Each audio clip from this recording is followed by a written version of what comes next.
Hey everybody, welcome back to the channel and more Hail Caesar faction reviews here. So today we got an exciting one, which is taking a look at the Vikings.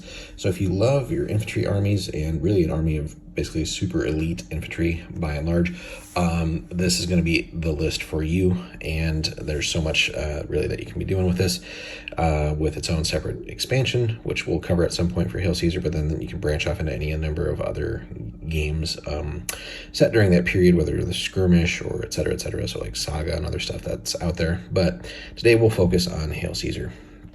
So obviously Vikings really don't need much of an introduction, so assuming you're watching the video, you already have an interest in them and the time period a little bit. But the list here is an interesting one, certainly very much deviating from a lot of the things we've seen. So here are requirements, which are rather short, but can in some cases be a little complicated. Herdmen have to be 50% or more of the infantry. At least half of the non-skirmisher units in the army must be herdmen and or mixed herd bondi units.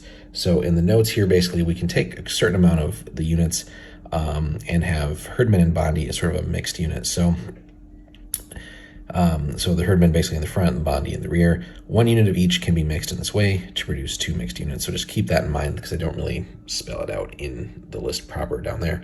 So always something to keep track of. But then light infantry can be up to 20%. So interesting that we don't go with, like 25 that we typically see, but it is whatever. Up to 1 in 5 non-skirmishers can be light infantry. And then we have sort of a unique one of division here that we can take, which is always kind of cool and flavorful. So here, divisions 4 units plus unless mercenary Vikings.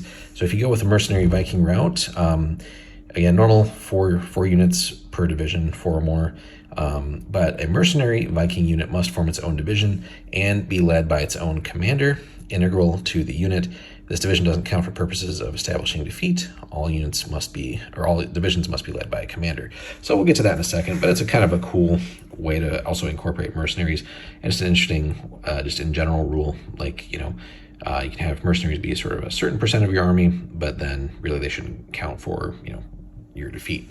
But let's jump right in, starting off with some of the just most badass infantry that we can really get in the game. So heavy infantry Huscarls, you can only get 1 unit, so really, it's going to be super expensive, but certainly one or the other of the upgrades is going to be well worth it. So starting off, first of all, heavy infantry profile, as we might expect. And then for that 36 points, we're getting stubborn, elite, tough fighters, and valiant. So again, super elite, pun intended here.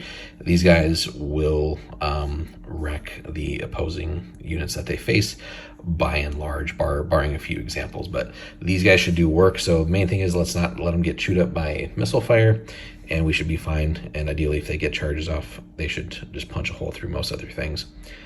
Then we got a choice here. We can go with heavy throwing weapons counting as Pila, so for an extra 3 points. Interesting ability to give that to them, but that could be well worth it.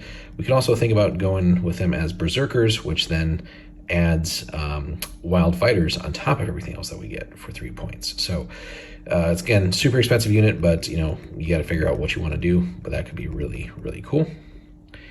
But then getting into sort of the meat here, almost actually, we got to take a look at the mercenaries. Kind of wish that they would have just put them on top and really make them separate.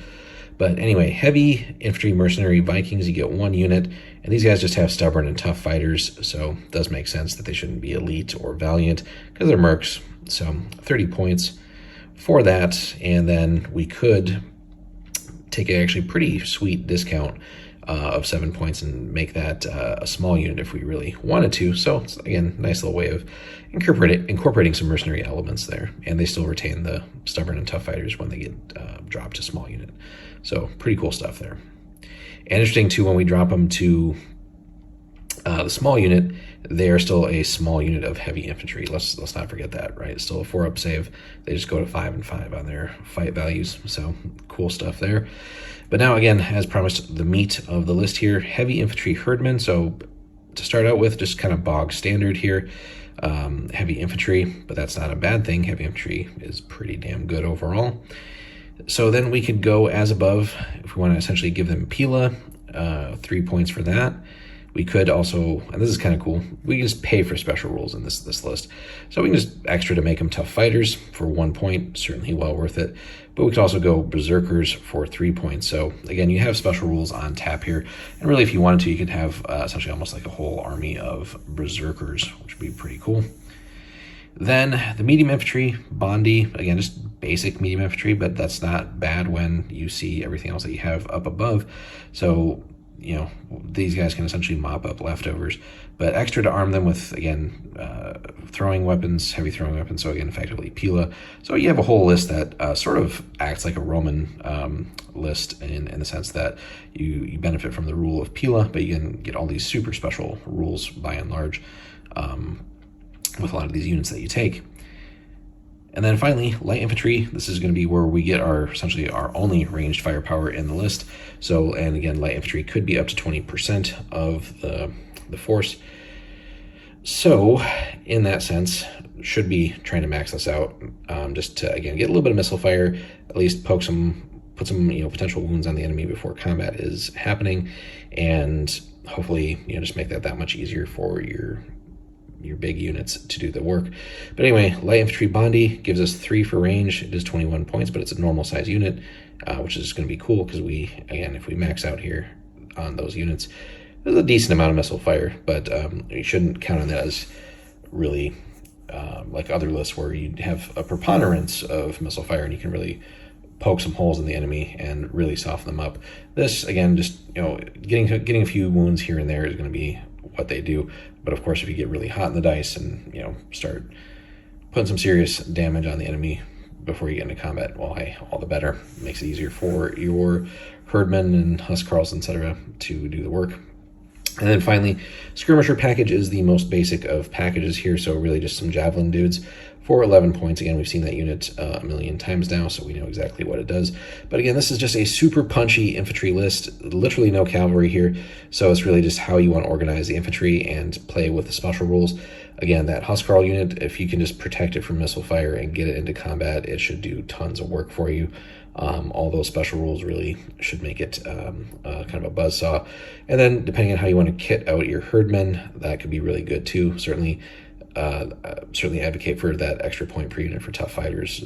Really no reason not to take that. So lots of good stuff here, and backed up with a little bit of missile fire just to put those wounds in and maybe give opponents some pause, but really they should be focusing on the killy infantry blocks. And then finally, the commanders, again, leadership 8, so perfectly fine there all the way across the board. 1 commander must be provided per division. All commanders, including the general, have leadership 8.